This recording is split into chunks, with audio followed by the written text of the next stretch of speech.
Salut à tous, alors je me présente en vitesse, je m'appelle Ma et je suis enseignant de golf. Et aujourd'hui j'ai envie de vous partager un moment extraordinaire qui s'est déroulé le 14 avril 2019. Tiger Woods vient de remporter son 15e Grand Chelem au Masters d'Augusta. Soit 11 ans après avoir gagné son dernier, et on peut se dire que 11 ans, ça fait une éternité. Bon, je sais que pas mal d'entre vous qui regardent cette vidéo ne considèrent pas le golf comme un sport, mais laissez-moi vous démontrer le contraire dans les minutes qui suivent. Tiger Woods, en remportant ce tournoi le 14 avril 2019, a réalisé le plus beau comeback de l'histoire du sport pour moi. Et pas que pour moi d'ailleurs, je pense, pour pas mal d'autres personnes. Et je vais également vous expliquer pourquoi. Alors le nom Tiger Woods doit vous dire certainement quelque chose, mais sans plus. On sait tous que c'est un joueur de golf, mais les jeunes générations ne connaissent pas forcément son histoire. Et quand tu joues pas au golf, le nom de Tiger Woods t'évoque un champion de golf, mais pas plus que ça quoi. Alors du coup dans cette vidéo, je me suis dit que ce serait intéressant de vous parler de l'histoire incroyable de Tiger Woods, et à la fin vous saurez pourquoi il s'agit du plus beau comeback que l'histoire du sport ait jamais connu.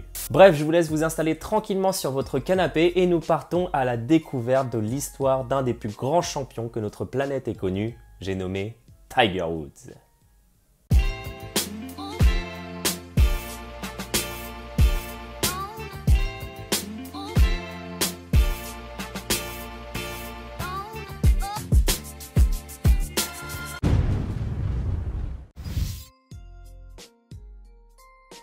Tiger Woods, de son vrai nom Eldrickton Woods, est né le 30 décembre 1975 en Californie. Il est le fruit de l'union entre Earl Woods, un Afro-Américain, et Kultida, sa mère qui est d'origine thaïlandaise. Bébé, il est déjà décrit comme un enfant prodige. Son père dit de Tiger qu'à l'âge de 11 mois, il possédait déjà un équilibre exceptionnel, une qualité commune à tous les athlètes de très haut niveau. En parlant de son père, Earl Woods a été l'élément prépondérant dans la carrière que connaîtra Tiger Woods plus tard. Earl était un ancien militaire et jouait quotidiennement au golf avec un handicap de 3, ce qui représente un très bon niveau de golf. Il initia Tiger au golf à l'âge de 2 ans et consacrait la majorité de son temps à l'entraînement de son fils. Ouais, tu vois déjà son père qui est à fond sur son fils alors qu'il n'a que 2 ans. Il avait du flair le Earl.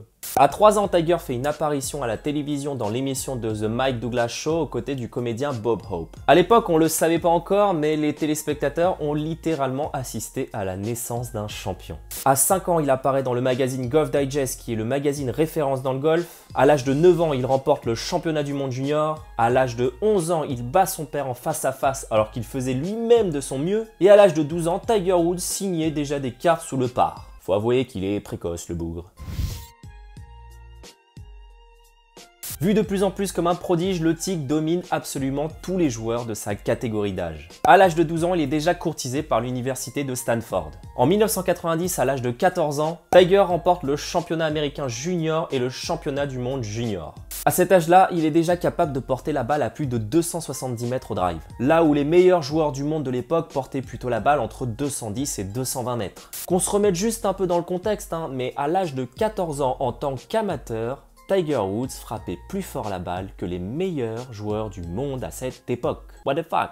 Dans une interview de Tiger, il explique aux journalistes qu'il ne s'entraînait pas pour devenir un golfeur, mais qu'il s'entraînait pour devenir un athlète. À l'époque, le travail physique n'était pas encore implanté dans le golf. Les joueurs s'entraînaient au golf, mais ne s'entraînaient pas toujours à développer un physique puissant et athlétique comme les golfeurs d'aujourd'hui. Il était tout simplement en avance sur son temps, quoi, le bonhomme. Dans une interview de son père, Earl dit avoir vu en Tiger le physique d'un gymnaste. Il est très souple, très puissant. Dans une autre interview accordée à Butch Harmon, qui est un coach qui a suivi Tiger Woods pendant de nombreuses années, disait de Tiger qu'il avait le physique parfait pour golfer. Il est, je cite, « Il est très puissant, très musclé, il est bâti comme un sprinter, il a des muscles très longs, très minces et une coordination exceptionnelle. En gros, il a eu de bons gènes, quoi. Pas comme nous, quoi. » De 1992 à 1996, il poursuit ses études à Stanford et suit un cursus d'économie et une spécialité en comptabilité. Bien entendu, c'est un cursus de sport-études de très haut niveau, où il remporte le championnat du monde amateur par équipe et plusieurs fois le championnat du monde amateur individuel. À la fin de sa carrière, Tiger Woods était déjà considéré comme un phénomène aux États-Unis. Il était pressenti par beaucoup de professionnels du golf comme un extraterrestre qui dominera le monde professionnel quand il arrivera à maturité. Jack Nicklaus, une légende du golf, détenteur de 18 majeurs, disait de Tiger Woods qu'il serait celui qui dépassera son propre record. En 1996, ça y est, Tiger devient joueur professionnel et remporte cette année-là 2 victoires sur le PGA. Et c'est en 1997 que tout va s'enchaîner. En 1997, le monde découvre le nouveau prodige du golf qui remporte le Masters d'Augusta à seulement l'âge de 21 ans avec 12 coups d'avance sur le deuxième. Cette victoire impressionnante a en plus soulevé pas mal de polémiques ethniques. Bah ouais, Tiger c'est un Renois. Bon, il est Renois bridé, mais si tu veux, à l'époque, c'était pas habituel de voir des personnes de couleur jouer au golf. Donc ça a quand même permis d'ouvrir pas mal les yeux à beaucoup de gens et ça c'est super. Cette victoire a littéralement transformé le monde du golf. Cette année-là, Tiger remporte 3 autres victoires sur le PGA et devient numéro 1 mondial le 15 juin 1992 après seulement 42 semaines en tant que joueur professionnel. Waouh! On est en 2000 et cette année-là, Tiger remporte l'US Open, l'Open britannique et l'USPGA. Ce sont les 3 autres tournois majeurs du golf et à seulement 24 ans, Tiger devient le plus jeune golfeur de l'histoire à avoir remporté les 4 tournois majeurs. Quand Tiger ne fait pas partie du champ des joueurs, l'audience télévisée se retrouve divisée par 2. Tout le monde à ce moment-là s'arrache le tigre. En plus de cela, les organisateurs de tournois commencent à suer. Il faut dire qu'à cette époque-là, Tiger remportait généralement les tournois avec plus de 10 coups d'avance sur son poursuivant. Du coup, il a été pris la décision de durcir les parcours pour freiner le tigre. D'ailleurs, ça a bien fait rire son père qui décréta, je cite, « Vous voulez pénaliser Tiger? Facile, je vous donne la recette. Vous enlevez le rough, vous avancez les départs, vous ralentissez les greens, bref, vous essayez de rendre votre parcours le plus facile possible, comme ça, tout le monde aura une chance de le battre. » Attends, on se remet encore une fois dans le contexte pour réaliser l'ampleur de la chose. Le golf connaît une explosion planétaire phénoménale grâce à un seul gars. Non seulement il fait gagner plus d'argent à tous les joueurs professionnels dû à l'explosion médiatique sur lui, mais en plus de ça, le mec il change le game du golf en forçant les organisateurs à rallonger et à durcir les parcours de golf. Et petite cerise sur le gâteau par la même occasion, il oblige ainsi tous ses concurrents à surélever leur niveau de jeu pour se mettre à sa hauteur. Est-ce que tu arrives un peu à imaginer le délire? Tiger est à ce moment-là littéralement le boss du game. Le gars a révolutionné le golf. Les années 2000 sont les années de tous les records. Tiger est 683 semaines à la première place mondiale, dont 281 consécutives entre juin 2005 et octobre 2010. Il remporte plus de 60 victoires sur le tour entre 2000 et 2007, écrasant tous ses opposants sur son passage. Certains joueurs du tour diront même que s'inscrire à un tournoi quand il y a Tiger, c'est jouer la 2e place. Consternant, impressionnant. Au début de l'année 2018, Tiger Woods subit une intervention chirurgicale sur son genou gauche. Il revient assez en forme pour l'US Open qu'il remporte difficilement. 2 jours après sa victoire, il annonce qu'il est obligé de repasser sur le billard pour son genou gauche qui n'a pas été totalement rétabli. Tiger Woods révèle également qu'il joue depuis 10 mois malgré une rupture du ligament croisé antérieur et qu'il disputa l'US Open avec une double fracture de fatigue au tibia gauche. Le mec c'est une machine, il est cassé en 2 mais il continue de jouer. Et il gagne en plus. En 2009, c'est le drame. Tiger Woods est impliqué dans un accident de voiture près de son domicile. L'accident nécessite une visite à l'hôpital pour le soigner. Sauf qu'on apprend que les blessures qu'il a reçues n'ont pas été provoquées par l'accident, mais par sa femme de l'époque, Elin Nordreggen. Bon, elle a appris que Tiger avait eu quelques relations extra-conjugales. Du coup, elle a pris un club de golf et elle a poursuivi Tiger pour... voilà quoi. Du coup, il a pris la fuite et c'est ce qui a provoqué l'accident. Et là, c'est littéralement la descente aux enfers. Il a fait la une des magazines et les articles révèlent même qu'il a eu plus de 120 maîtresses. Qu'est-ce qui s'est mis bien? Bref, c'est la misère. Il présente publiquement des excuses télévisées en 2010 et annonce qu'il reviendra un jour sur le circuit. Ses déboires privés sont maintenant derrière lui. On est en 2012 et Tiger Woods vient s'imposer sur le circuit. Il nous fait déjà un petit comeback après 2 ans sans victoire sur le tour en remportant entre 2012 et 2013 7 victoires sur le PGA. Mais aucun majeur depuis 2008. On connaît Tiger pour sa soif de majeur. Il décréta à plusieurs reprises que son seul objectif était de remporter le plus de majeurs possible. Son objectif vraiment est de détrôner Jack Nicklaus qui a remporté 18 tournois du Grand Chelem. Tiger en est à 14 en 2013 et malgré ses 7 victoires sur le tour, il ne trouve pas le moyen de remporter un majeur. C'est la déception pour le Tigre qui, malgré avoir remporté plusieurs tournois, n'est pas pleinement satisfait. Le début d'année 2014 fut très compliqué pour Tiger Woods. Il se fait opérer du dos pour la première fois et il revient quelques fois sur le tour entre 2014 et 2017 mais sans aucun succès.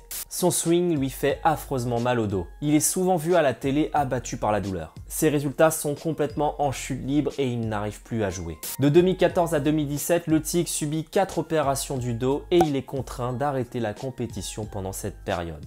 En 2017, il fait à nouveau la une des médias après s'être fait arrêter en voiture. On y voit un Tiger à la dérive, complètement shooté aux médicaments. Et on se dit que c'est la fin du Tigre et qu'il n'est plus que l'ombre de lui-même. Ces photos feront le tour du monde et impacteront de manière significative l'image de Tiger Woods. Les médias s'acharnent sur le Tigre. Après ses révélations sur sa vie personnelle plusieurs années auparavant, les médias sautent sur l'occasion pour détruire l'image d'un homme déjà à terre physiquement et mentalement. Beaucoup de monde l'enterre à ce moment et disent que c'est la fin de sa carrière. Le Tigre commence doucement à passer aux oubliettes, mais ils ont eu tort. Tiger revient en 2018 métamorphosé. Son swing est en place, il frappe fort et sa vitesse de swing le place parmi les meilleurs joueurs du monde. Son retour au premier plan du golf mondial se confirme lors du Valspar Championship où il termine à une 2e place. Il renoue avec la victoire en 2018 en remportant le dernier tournoi de la saison. Il s'agit du Tour Championship, sa première victoire depuis 2013. Et là, la planète golfique se met à trembler, on se dit que ça y est, Tiger est de retour. Mais beaucoup ne croient toujours pas au comeback de Tiger, car le tournoi qu'il vient de remporter ne comportait que 30 participants. Il est toujours enterré par beaucoup de monde jusqu'à ce 14 avril 2019. Ce week-end-là se déroule le premier majeur de la saison et le plus prestigieux de tous, le Masters d'Augusta. Ce tournoi réunit absolument tous les meilleurs joueurs du monde et Tiger est de la partie. Il arrive le dernier jour de compétition avec 2 coups de retard sur le leader Molinari. Tout le monde a retenu son souffle jusqu'au dernier coup et il se produisit ce que toute la planète golfique attendait, le plus beau comeback de l'histoire du golf. Le Tigre rugit à nouveau. Tiger est pour moi par analogie l'Einstein du golf. Il a littéralement révolutionné le monde du golf et l'a amené dans une autre dimension qu'on ne soupçonnait même pas comme Einstein l'a fait grâce à la relativité générale. Il a réussi à lui seul à révolutionner notre vision du golf et à porter notre sport au-delà des frontières du golf. Et ça, c'est magique. Tiger Woods était le meilleur golfeur du monde et a remporté son dernier majeur en 2008 avant sa descente aux enfers comme on l'a vu dans cette vidéo. Malgré toutes les épreuves qu'il a traversées, aussi bien physiques, morales et mentales, il a quand même réussi à se réhisser au meilleur niveau mondial de golf alors que tout le monde l'avait enterré et ça c'est quand même magnifique. Certains diront que c'est une simple victoire et qu'on en fait tout un patatrac pour rien. Et je suis pas d'accord. Perso, je trouve ça extrêmement inspirant. Parce que finalement, peu importe ce que les gens peuvent dire de toi, ou à quel point les épreuves peuvent être difficiles dans ta vie, finalement, il n'y a qu'une seule chose qui compte, c'est toi, ta volonté de te battre pour ce que tu veux vraiment. Tout cela va bien au-delà du simple golf pour moi. Personnellement, je trouve que sa victoire, c'est aussi un message d'espoir. Pour toutes les personnes qui se limitent dans leur vie par des barrières ou des cloisons de bout en bout, ça prouve que rien n'est impossible dans la vie. Que tout peut arriver même si t'es complètement au fond du trou. Tu peux toujours atteindre ce que les autres ont défini comme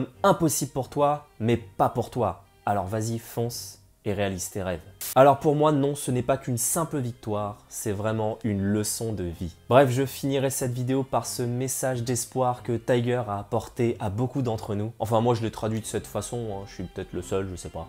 En tout cas, si la vidéo t'a plu, n'hésite pas à me lâcher un gros grip bleu pour me soutenir et à t'abonner si c'est pas encore fait. Quant à moi, je vous dis à la prochaine les golfiteurs. Ciao!